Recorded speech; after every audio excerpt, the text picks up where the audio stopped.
Hi there, folks, and welcome to TV Tuners.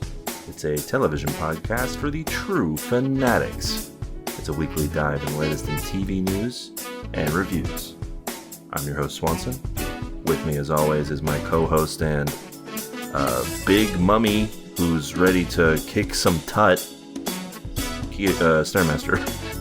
I've got a rock. It's a pretty big rock you got there, pal. What are you going to do with it? Whoa! Oh, he threw it and hit those people. Luckily, they're made of stone. They're spirits of sand. Sure thing, pal. And with us, as always, of course, is our other co-host and the smart mummy who's ready to kick some tut as well, Kyorain. Yes, I'm very nerdy. This is what I sound like. It's true. Gotta have a nerdy one. The magic box tells us that we shouldn't vote for Ross Perot. Oh, that's a little late in the game. Yeah, I think they already didn't vote for him. And Swanson, of course, is the evil visor. To the Yes, I voted for Bob Dole. Yeah, you're the malevolent second in command. Yes, that's right. Classic trope, Swanson. Thank you for being in this program. Why did he kill his son? That was such a dick move on his part. Because he explained it. Yeah, but weren't they like friends before that? Him and the Pharaoh. Who cares? Okay. Yeah, doesn't matter. Oh yeah, we watched Mummies Alive, by the way, in case you're wondering. Yeah, we watched a program called Mummies Alive, if you didn't look at the title. And we're going to talk about that. But first, before we dive in, I want to say that if you're listening and you've got any quips, comments, questions, foresights, otherwise, send them over to our email address, tvtunerspodcast@gmail.com, and we'll read them aloud on the podcast. What's that email address, Kyorain? It's tvtunerspodcast@gmail.com. That's right. Your email could go here. The T stands for Thomas. That's right. Thomas V. Tuners. Tuners. That's the name of the podcast. TV Tuners. That's right. Yeah, Thomas V. Tuners. V is short for Vincent. That's right. That's the full name of the podcast. I don't know if we've revealed that in our... Thomas Victory Tuners. Yeah, I don't know if we've revealed that in our mini episodes, but yeah. Shocking revelations. But yeah, we watched Mummies Alive. We have some fun here, folks. We watched Mummies Alive. This is a Buy Me a Coffee brought to you by Frogus. Over at buymeacoffee.com/TV Tuners. Now, before we get into the nitty gritty here, I do want to say this was interesting to watch because I distinctly remember having a VHS tape of this program. So you were like, You had the tape, or did you watch it, or you just had it? I watched it. I couldn't tell you. I don't think any of the episodes we watched were on this VHS tape. Looking at the Wikipedia page, it seems as if the three-part, what was originally intended to be a season finale, what was released as like a single movie that they put together, and they released as a VHS, and that's probably what I had. Oh, you're lucky. That sounds cool. Yeah, it was called Mummies Alive, The Legend Begins. I don't remember anything about it other than that these people were in it, these mummies, but that's all I got. People. These folks, these Egyptians. These freaks. I don't think you could say that. Careful, Kyorain. Come on, Kyorain. I mean, they are people of color, Kyo. Yeah, technically they're speaking. Blue. Oh, I meant... Well, gray. I meant they were Egyptian, ancient Egyptian. Well, I guess that's a great question. Are they blue or gray? What would you describe them as? They're pretty blue to me. pale blue. They're kind of purple. Whoa. That wasn't an option. A wrong purple. Incorrect purple. How are they purple? They're like... Okay, I so already Stair's forgot what the wrong mummies look about like. that.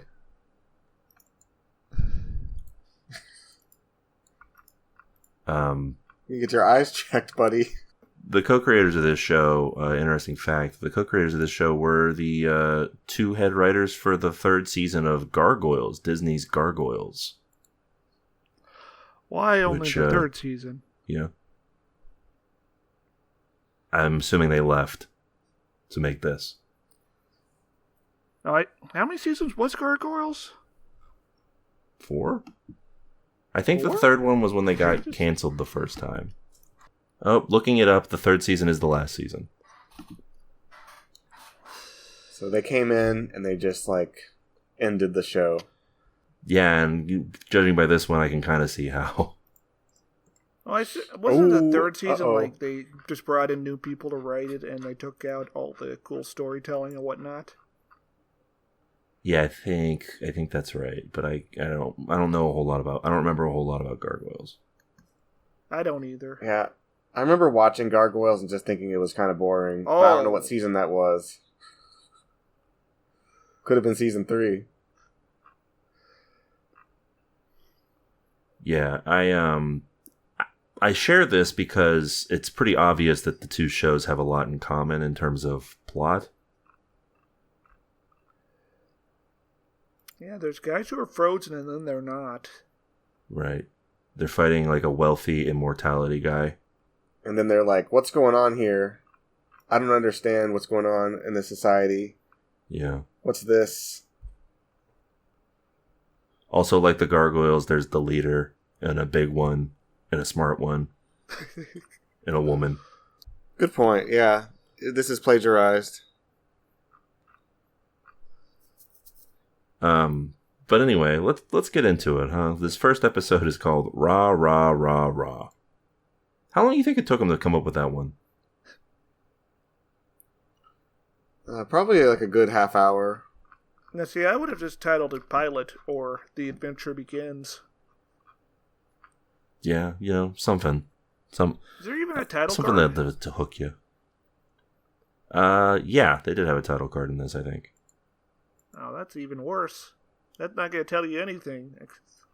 Except that Ra's in this. And he's not. His power's in this. Well, Ra is in this, technically. The sun is out. Okay. Yeah, you're right. The sun is out for most of this. Well, for like half the episode, at least. Yeah, so he makes a decent appearance. No speaking role, but...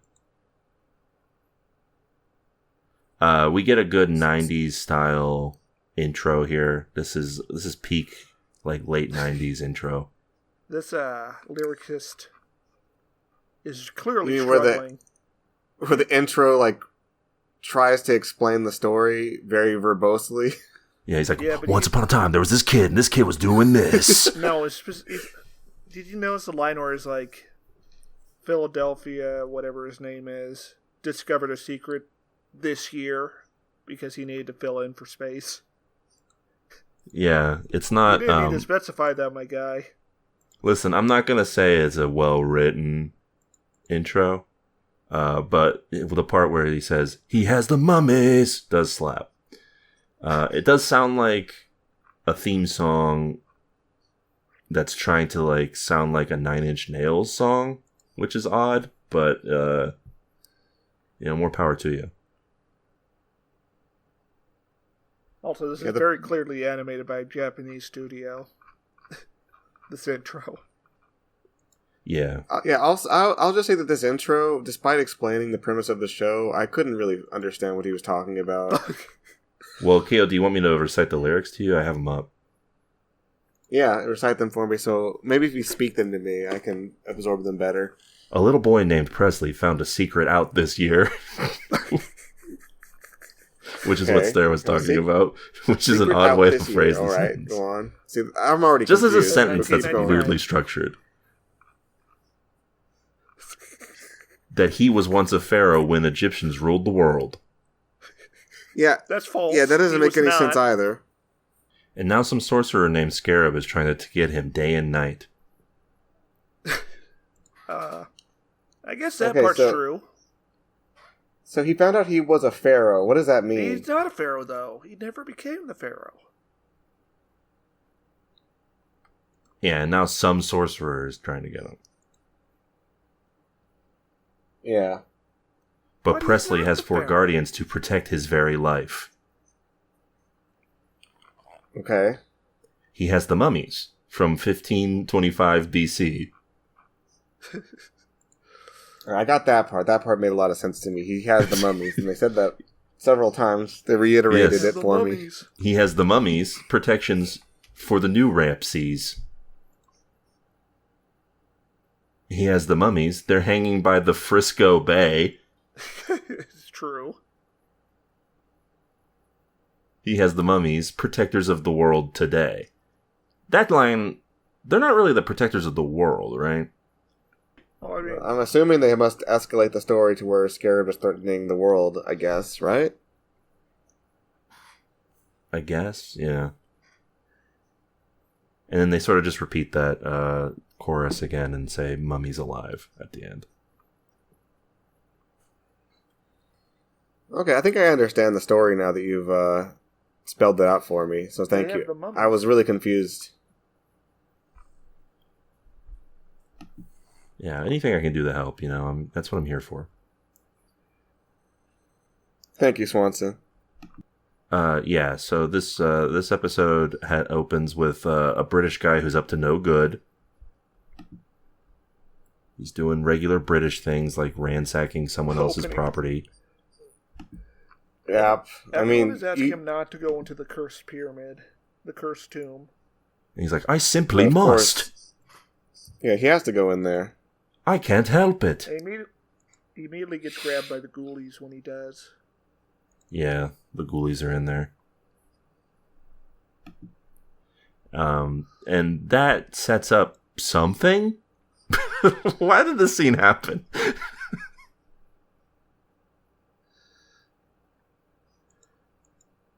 Anyways, we cut to a skateboarding child. Yeah, that's how you know it's the 90s. Voice actor is annoying. Yeah, this kid is annoying. This little shit kid is awful. I just want some mummies. And instead I gotta look at this kid? How will we relate to a character if he's not an obnoxious child? He's way too young sounding for the character design they gave him. Yeah, he's supposed to be a 12-year-old boy. Like Ash Ketchum. Hey guys! Is that how Ash sounds? Yeah. Yeah, pretty accurate. Like, if you auditioned for that voice, I think you'd get it with that one. Good. Yeah, he's hanging out with his friend who is never seen again. Right. He hangs out with his friend, and his friend says, "Cool Sphinx," and then he disappears. Yeah, because they brought ancient Egypt to San Francisco. Yeah, it's kind of cool that they just teleported an entire Sphinx to San Francisco Bay. Bill Clinton stole the pyramids. Why did they do that again? What was the reasoning? Hey guys, we're moving the Sphinx to San Francisco, baby. It's imperialism, Keo. Oh, it was just man's hubris that did that? That was the only reason? Yeah. They did it because they could. Hey, power to him, buddy. Anyway, this guy, this little shit kid whose name is Presley, as we know from the intro. Presley Conway. Or whatever. Yeah, I think that's right. Yeah, his name is Presley, and he's a really good character, and I'm tired of you guys bad-mouthing him. It's like starting to get a little upsetting. Okay, all right. We'll leave. What'd you like about him? He has lots of fun little quips to make about what's happening. Okay, that's true. He had a skateboard for one scene. Yeah, true. I mean, he's a cool kid. Again. He's got an attitude. He's great. Like, I don't understand why I'm hearing all these negative things about this child. Also, he's the son of the Pharaoh. Yeah, that's true. Right. That's cool. It's the son of the Pharaoh. Like, I didn't really follow this. Is it like some kind of reincarnation thing? Speaking of which, so he goes to the museum and we get some Last Temptation of Christ style stuff. Where he starts hearing the voice of his father.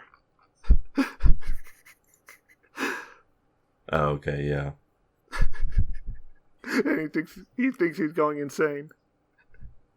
This isn't explained in this first episode, but the Wikipedia does state that Rapses was killed, and I guess so he's the reincarnation of Rapses, right? Because I guess we see Scarab talk about killing him. Yeah. Where the father is mildly annoyed that his son is dead. And gives him the King Harkonian style. Yeah, it seems to be... maybe it runs in the family of sort of nonplussed reactions to what should be extraordinary things going on around you. Yeah, what if the children's cartoon had him just doing like a Jim Carrey 7 type breakdown? You mean Brad Pitt, I take it. That would have been really out of place in this program, which is just takes everything very, very lightly at all times. Yeah. This is like, this feels like watching a Marvel movie, the way they quip it all the time. Yeah, they're just quipping, having fun. It's this very low stakes feeling in this. Mm-hmm. They're quipping, they're having fun, they're getting very close to abusing an animal constantly. Well, it doesn't help that half the cast is already dead. Or an immortal guy named Scarab. Yeah, true. I would like to see these characters reflect on being dead for like 10 minutes. I would like one of their heads to fall off and someone to play with it like it's a soccer ball. That would be funny and quirky. Yeah, that'd be fun. But like one of their heads what will make it really good is if they were doing this fun, quirky scene, and then it cuts back to the others, and they're like deeply disturbed and horrified. What the fuck? What? Oh, jeez! Everything I knew about life has lost meaning. Sweet Moses! But yeah, before the mummies even show up, Presley's being followed around by these sand people. Hey. No, they're just creatures that are created from sand spirits or whatever. They're essentially the Putty Patrol from Power Rangers. Easily defeated little fodder so that they can have some, very minimally very flaccid action scenes. Yeah, some very minimally animated action scenes here. He picks a pretty bad hiding spot, which is just sitting in a sarcophagus. But doing that, I guess, activates the mummies, or were the mummies just already gonna show up? I'm confused on how that worked. When does he get the amulet? I think the amulet's what causes this. It's all about the amulet. Yeah, of course, he gets the amulet, which is another. I feel like amulets and like gauntlets and like all this stuff was like you had to have a shit kid who had one of those, right? I remember the Mummy TV Jackie show Chan also Adventures. Yeah, true. The Mummy TV show, Jackie Chan Adventures, they all had these like shitty little kids with their gadgets. Inspector Gadget was made out of them. Yeah, but he was cool. Yeah, but he had like an annoying niece. That's true. He also had a cat, or was it a dog? It was a dog. It was a dog. It was a dog, and it was not abused because it was capable of like springing and stuff. You simply cannot have a program like this without the quote relatable unquote kid. Yeah, and I relate to him. Yeah, how so? How's this kid like you, Swanson? My mom worked at the Egyptian Museum. That's this convenient is. for this story. Yeah. Yeah, remember when Bill Clinton brought the Sphinx to Pittsburgh? That's once his mom was on that. Yeah, he personally brought it there too. It's not cited, by the way, on the Wikipedia, but I did think it was funny because it says the show was part of a general trend of mummy mania in the 1990s. Were we really that obsessed with mummies back then? I assume it's so. like how, like, briefly in, like, 1989 to 1990, everyone was terrified of Haitians. Like, there's probably some dude who got murdered by a mummy. And so cable news blew that up, and it showed up in Hollywood movies all over the place. Yeah, we're bringing it back big time this year. Mummy mania, that is. Yeah, that's right. We're bringing mummies back. Folks, they're coming out of the sarcophaguses. The scales haven't been properly balanced. We need Scarab, folks. We need the Scarab to save us from the mummies. Yeah, I definitely wouldn't say that I ever observed any kind of mummy mania happening in the 90s. Oh, I mean, the Mummy came out. Yeah, like, I guess that's what they're talking about? I don't know. That was late 90s. That was 1999, which was the same year as this cartoon. That's the latest the 90s can get. No, the latest the 90s could get September 10th, 2001. Oh, you. Yeah, so the mummies come out. I think of like Mm-hmm. a few things during that time period that were mummy related. I know that like Crash Bandicoot had all the Egyptian levels. I think a lot of video games had Egyptian levels during that time. I always assumed that video games, especially platformers, had those levels to like be like, oh, look at us, we're copying Sonic. But I guess Sonic didn't have a sand level till like 3. Well, it had one sand level. But that was Egypt. So what you're saying is Mario 64 ripped off Sonic? That's right. Yes.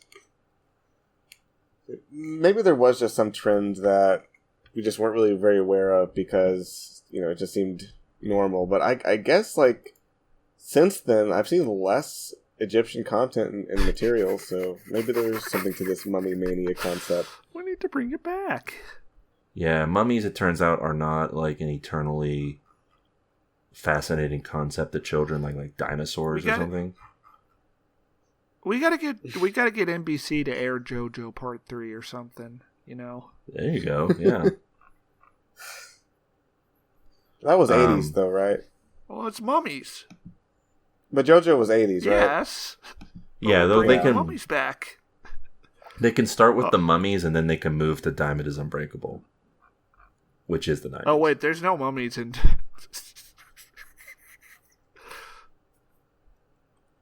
I guess not. It was just they went to Egypt, which is adjacent to mummies. I guess Dio's in a coffin. That's sort of like a sarcophagus.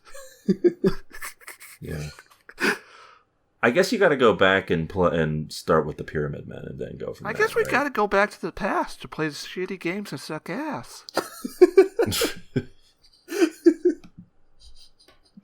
But the mummies show up and they're here and they're mummies. They get in their cool power armor. Scene. The transformation scene is the best animated part of this because it was made by an anime studio. And because they're going to reuse it. Yeah, they're going to use it every time. It's very Thundercats also. It's very JoJo. In animation style, yeah. In the way they transform, it feels like Power Rangers or like Thundercats, I think is what they're going for, really. They're all here. Jakal is the leader. There's Wrath, who's the smart guy. Armon. There's the lady who's... This one felt like they weren't trying. Nefertina? Yeah, why did they even do that? Why? Nefertina. Well, because Nefertiti was... Nefertiti was the wife of the pharaoh Akhenaten. Right. But Nefertina is nobody. Nefertina is taking that name and like making it feminine, but the name was already for Yeah. a female figure. Also, Nefertiti is a funny historical figure because she and her husband tried to introduce monotheism to ancient Egypt. Oh, bad idea. Yeah, bad. Turns out. That did not go well. They got unpersoned for their troubles. Yeah. Nefertina, by the way, voiced by Cree Summers, the voice of Susie Carmichael, among many others from our childhood. Ooh. Elmira from Tiny Toons. Oh, okay. Everyone remembers Susie from Rugrats, right? That's just me. Classic characters, classic Classic characters, character, classic. Susie from Rugrats. She had everyone. One of the remembers greatest her. of all time, some people are saying. If you were to watch like a top 100 unimportant characters, she'd be in it. Yeah. Hey, listen, she sang the there All was a Grown Up female- theme song. During the 18th dynasty, there was a female king named Neferentan. Nefer what? Neferentan. Neferpito? Never gonna get it. Never gonna get it. Was a king during the 18th dynasty. Neferuaten? Neferjitan.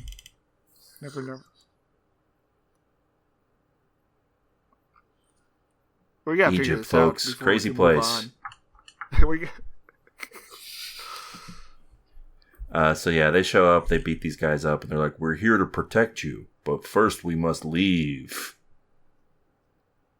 So they go back to his house. We get a lot of fun, quote unquote, interactions where they're like, "The TV, look at this spirit box." The man. He's trying to keep the mummy secret, is that right? So, Is it a secret? Yeah, that's right. yes. He's Because trying that to would make be- sure that his that would be mom doesn't know. embarrassing. Yeah, he'd be He's embarrassed. barely if his mom- trying. He like What happens if his mom finds out? What are the stakes here? She Like, gets in like Tra- mad, and I guess. Michael Bay's Transformers, I guess Shia LaBeouf was worried about being picked up by the government. Yeah, I don't know. Like, is he worried that his mom's going to be like, give him back? Give the mummies. These belong to the English crown, son. Like, you can't. These mummies aren't yours, son. Yeah, this is one of the most tacked on secret pet subplots for a program. The mom is also, in order for this plot to work, the mom has to be exceedingly dumb. Yeah, and exceedingly busy and distracted as well. Yeah, like she comes home for 2 seconds, sees that the entire pie that she left in the fridge is gone, and she's like, "Oh, huh. I guess you ate that. Bye." Yeah, and he has like the mummified cat like behind him where it's clearly visible and she doesn't notice. It's just Yeah, there's like a tail peeking out from him, and he's like, "When'd you get that?" Huh. Check and see if son has tail. Note for tomorrow. Anyways, gotta go do important stuff. Yeah, I guess she's personally moving the sarcophagus. As one does. Yeah, so the whole crux of this is that the evil Mr. Stone, who is just Scarab in disguise, I think. Is that right? Yeah. Yeah, he comes in, he's like, well, you can tell because it's the same voice actor. He comes in and he's like, "I need you to move these things immediately. All right, bye. How about I give you $10 million to do it?" Isn't this British guy like Liquid Snake? Oh no, it's not. Sorry, everyone. No, unfortunately. It'd be great if it was. No, He doesn't even get yeah, a Wikipedia article, this voice actor. Yeah, R.I.P. I'm assuming he's dead. But Let's yeah, pour one he out for a real one, guys. pour one out for this guy. For what I can assume is his only credit. We presume he's dead. Yes. Yeah, exactly. He did only this, and then he died immediately after. The Pharaoh's curse. Yep. Or perhaps he's trapped in a pyramid. We don't know. We may never know. What we do know is that the mummies need the sarcophagi to rest in to power their magic. They gotta regenerate and get their raw juice back. Yeah, get that raw juice. Daddy needs his juice. Can't they just photosynthesize? No, they're dead. Oh, true. So yeah, they find out that the sarcophagi are being moved, and they're like, "We've got to do something quick into this random car."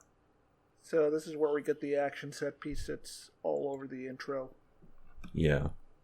They're driving around. It's kind of like a chase sequence with some lame action in it too. Oh, come on. It's mediocre. It's fine. It's mediocre. I mean, it's a kid show. What do you expect? It's a kid show for syndication in the 90s. It's like, it's fine.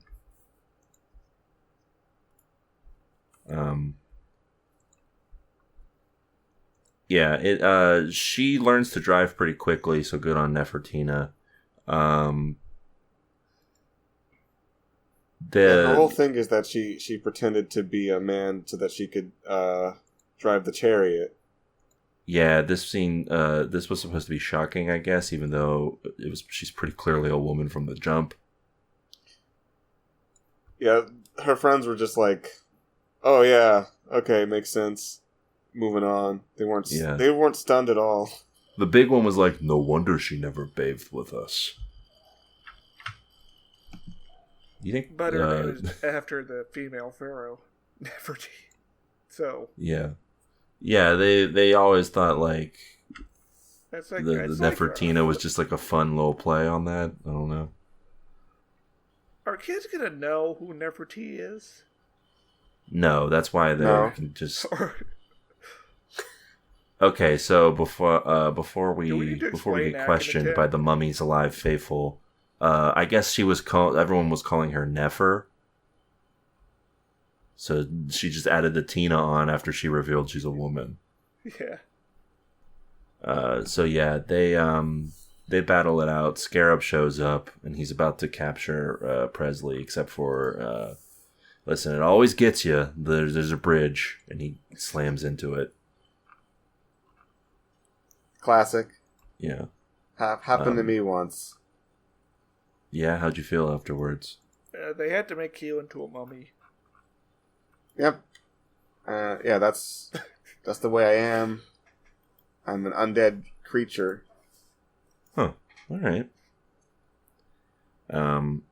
We should say that the Mummy's armor designs are pretty cool. Yes. Well, yeah, the character designs were by a Japanese guy. Yeah, true. Yes. Big guy grows an arm when he transforms into his armor. That's cool.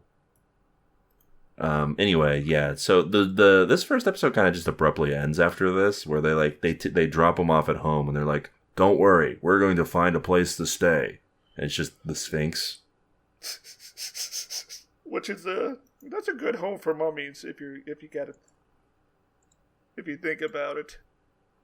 Yeah, I guess, but it makes me wonder, what's stopping Mr. Stone from coming back and being like, take him away? Yeah, you didn't take him away. Take him away this time. Sphinx back to Egypt. Yeah, Mr. Stone definitely has Bill Clinton on speed dial. They've been on the planes together. I'm tired of looking at this.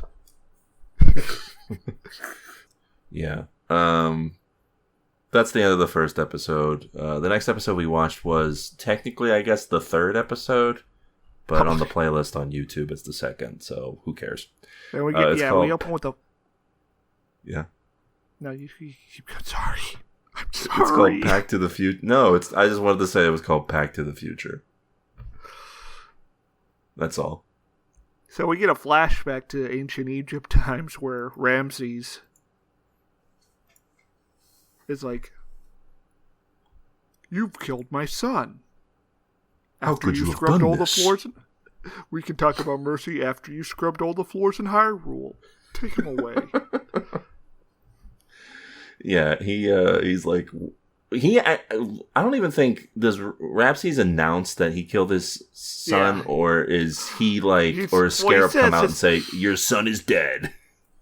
The Pharaoh's like, my son is doomed to travel his spirit is doomed to travel the Nether for all time, and then Scarab brags about being immortal.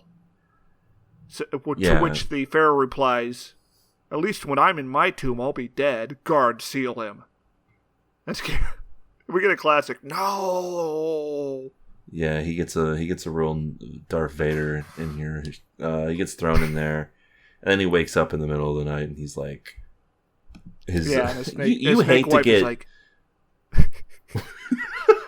snake wife is like, "Are you having the nightmare again?" Yeah, you hate to get like you hate to get fucking mocked by your snake staff. That's also your wife. So, snake wife, you think that staff's sucking his dick? Yes. Well, that's one of two things that the staff could be doing. I guess it's true, yeah. The other is casting spells. Well, if you have a staff with a mouth on it, you have to do that. It has to be a feature. It has to suck something, okay?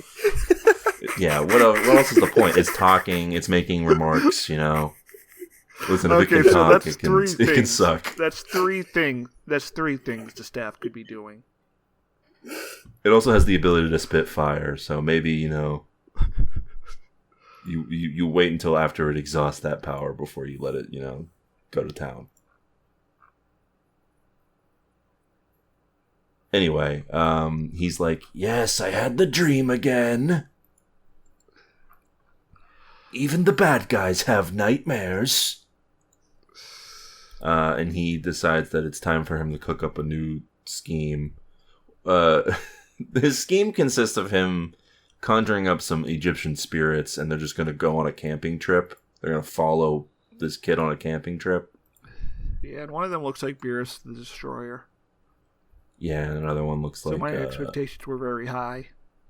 Another one looks like Anubis, right? Yeah. And another one looks like Set. And yeah, they this is essentially just a camping episode, because you know, also another trope of, I don't know about all cartoons, but definitely 90s cartoons, you had to have an episode where they're going camping. Well, people just like going camping back then. We didn't have phones back then. Yeah. You know who doesn't like going camping? Presley, apparently, because somewhere in the middle of this episode he says, "I don't think I like camping." No, he says he never liked it. Oh yeah. He also mentions that we also get dad mentions in this episode. His dad is quote unquote away on business. Do you think his dad is a pharaoh? That's a long time to be away on business. Yeah, I don't know. There's his no dad is mention the of his pharaoh. dad. It's going to be the big reveal. Either that or his dad will just never appear. Probably the latter. Yeah, he'll just always be on business. Yeah. But yeah, they go for this camping trip, and the mummies are like, "But we need to protect you." And he's like, "It's fine. I'm going camping. What's the worst that could happen? I'll be in a secluded, wooded area where I'd be easily kidnapped." Where it's very easy for evil spirits to manifest, since the common sense of humanity is not strongly present. We should keep our distance. Let's send the cat. Well, I do give him the magic eyeball amulet. Yeah, so they can see what the cat's up to. I feel like what the episode should have been after that is just one of those videos you find online of like cats with the camera on their collar, where they're just like walking around like talking to themselves. Yeah. Just run up to other cats, seeing the social interaction from a cat POV. Yeah, exactly. Are cats talking to themselves? Well, they'll do like a little if they see like a bird or something. Oh yeah, well that's what I do when I see a bird. Yeah, that's true. That's how I greet birds too. The birds do not like it. The birds don't seem to like me. They run away from me. Yeah. And even when I offer them the bread that I have, they don't seem to care. They'll take the bread and show no gratitude. Yeah, they fly away immediately. What do you think of that, Yeah, sir? so Why are the birds so ungrateful? Yeah. Before they leave, he grabs his amulet and his mom sees it and she's like, "Huh, we had this at my job. Where did you get it?" And he's like, I got it from some Egyptian exchange students we have. That's it." She's like, "Okay. Sounds good." So they go camping. These spirits come around. I'm gonna be honest, this episode is pretty boring compared to the first one. The first one's, a mixed bag, but this one is nothing. This one's nothing. This is a nothing episode. This is nothing. You're nothing. You're nothing. You're nothing. Like, these cool villains show up and really nothing happens. There's a fight. I think they should know that there was a fight scene. Yeah, there's like a fight show scene. up. It's not even like a fun. I mean, it's kind of fun. It's fine. There's a car. A car shows up. They have a sick car. Oh yeah, they have an Egypt mobile. Yeah, I can't. Since this wasn't. I guess it's introduced in episode 2. I guess like the second produced episode is when they showed this, because this just shows up in this. The Mummy mobile. But the Mummy mobile is cool. I just can't care. I can't care about these fights because there's obviously no stakes, and the animation is just kind of, they just. Yeah, they're not doing enough. I think, right? They're not doing enough to make the fights look cool. With these are Japanese animated, but the storyboards are all white people. I mean, even stuff produced in Japan can have very limited animation. It's not really limited to American stuff. Yeah, but they know how to work around that better, and at least they care more. I do have one important part of they have slop in Japan too. Oh yeah, they got tons of slop. Slop it up. I do want to say my favorite part of the pre-fight sequence is when the spirits appear, and I think it's Set who answers a cell phone call. Oh yeah, these guys don't need to be explained technology, unlike the mummies. What gives? No, they just get a cell phone and they're like, "Oh yeah, I see how this works. Thanks."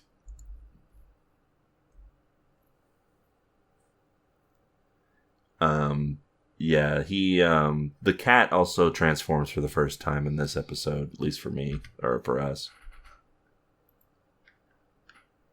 The cat transforms into like... watching this in broadcast order. Yeah.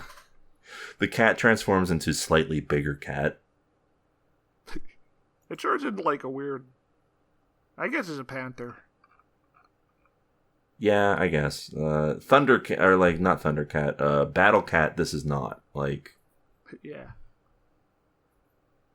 But yeah, it's a fun enough fight sequence going on here. The car shows up, the mummies come out, they start fighting. Yeah, they get them all. They get all the bad guys, and Scarab flies away. Also, Scarab has like the cool Scarab armor. Yeah. He had that first episode. Yeah, he comes in, he's buzzing around as a scarab. He's like, "Look at me."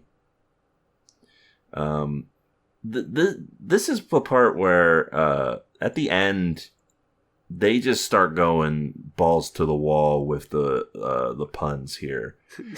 Set gets beaten up and the Nefertina says game set match.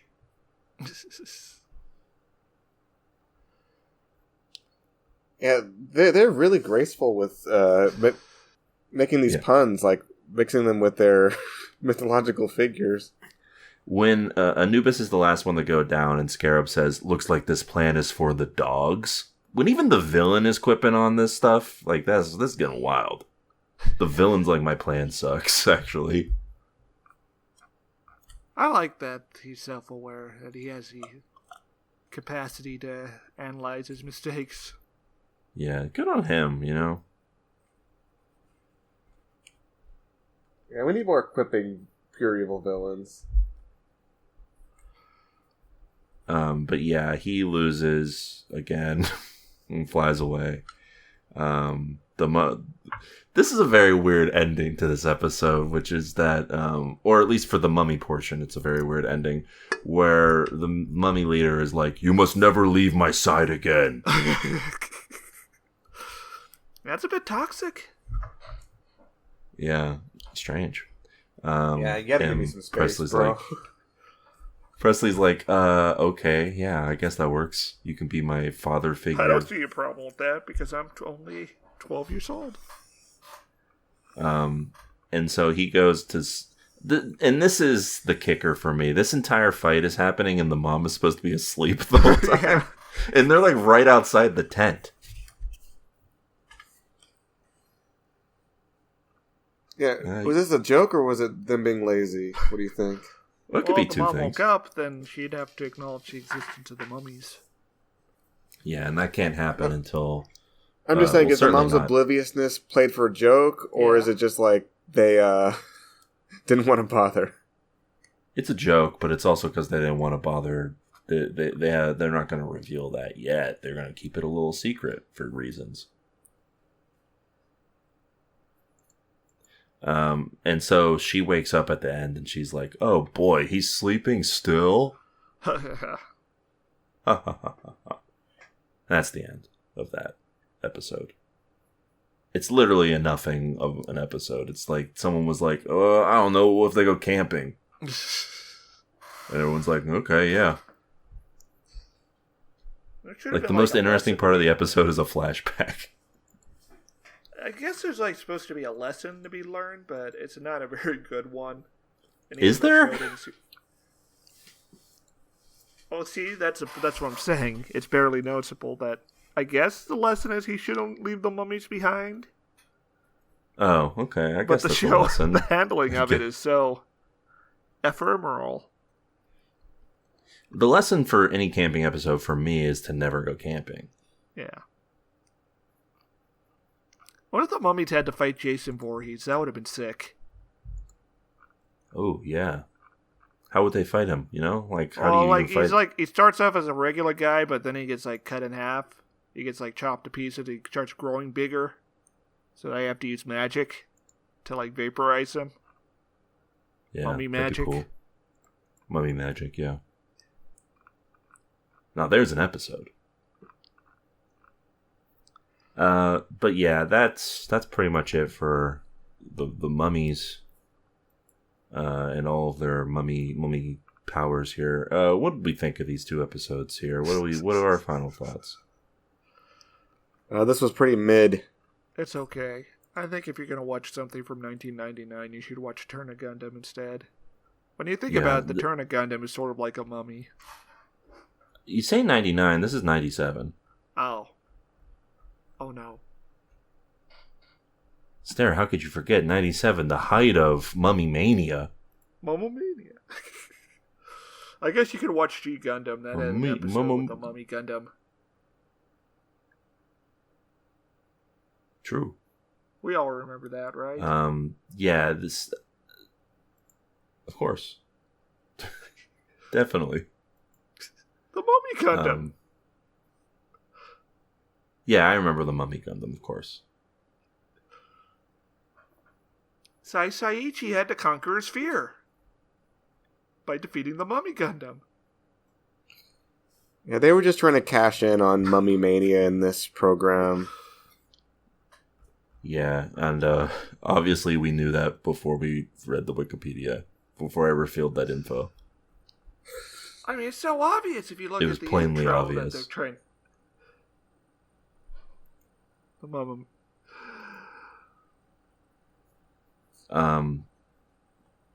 Compared to what I remember from childhood, this show is probably exactly what it was when I watched it as a kid. Yeah. It's fine. It's capital F fine. Would I recommend it? No. Would I be embarrassed if I was like watching it at work for some reason? Absolutely. Yeah. Like I can see how Pokemon ate this show's lunch when it came out. Like ate all of America's lunch when it came out. How would you guys feel if I came out after this episode and said this was like my new favorite show and I was really into it, and I changed my avatar to like a Mummies Alive character? I have a Nefertina avatar. Oh wow. I would be like, what joke is Keo getting at here? I'd be like, why didn't you bring this up on the podcast when we were shit talking it all the time? I was too embarrassed to admit it. Well, that means you're a coward, Keo. I am a coward. I can't publish my opinion on this program, which is my favorite. The sins of your fear will weigh heavily on the scales of Osiris. That's fair enough, Stare. Fair enough.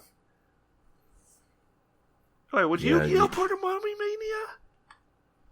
Huh. I guess so, right?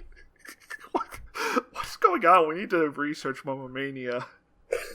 Yeah, we need to get in on this. The mummy trends here. I didn't even think about Yu-Gi-Oh.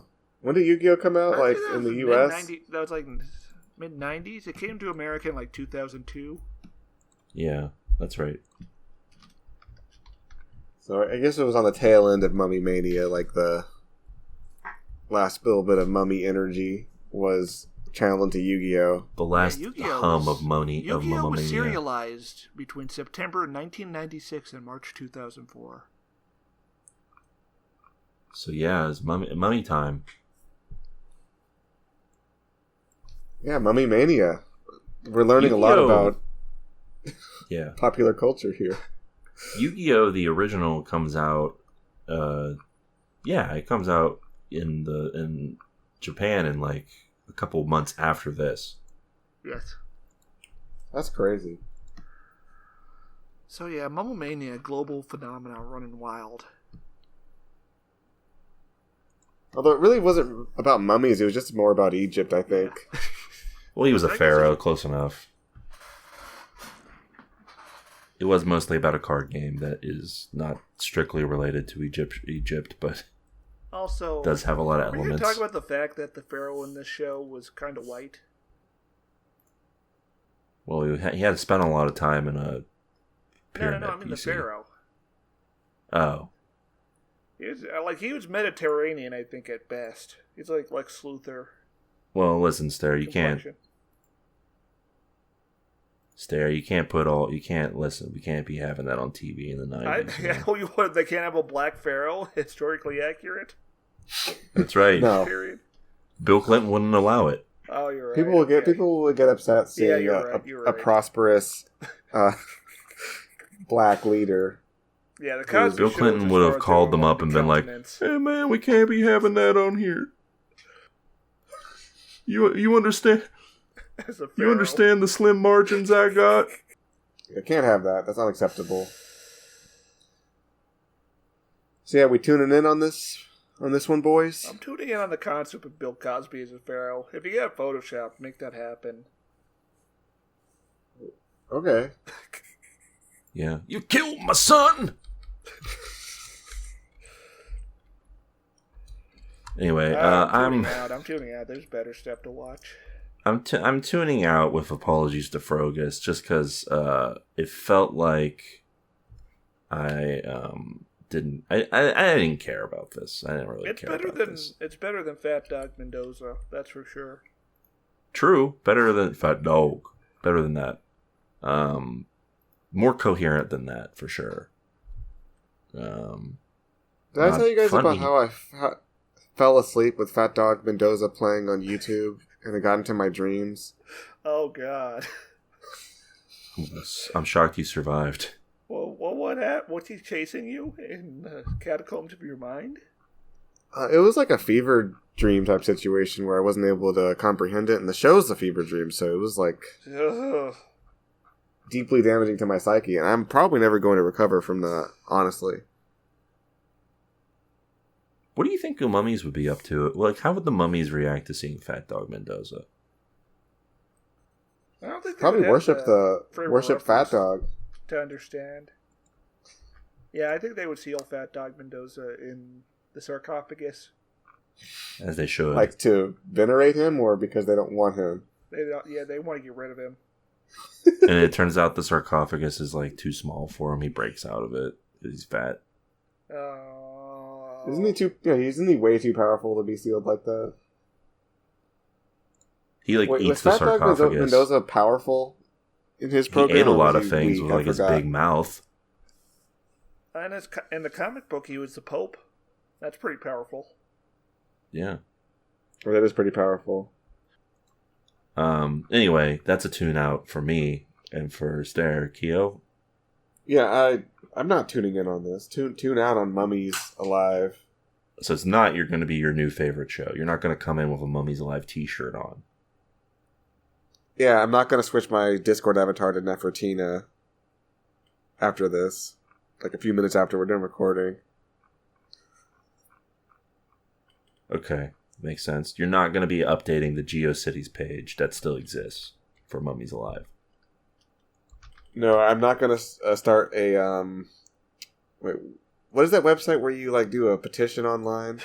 Change.org. Yeah, change.org petition for Mummies Alive Season 2. Bring it back.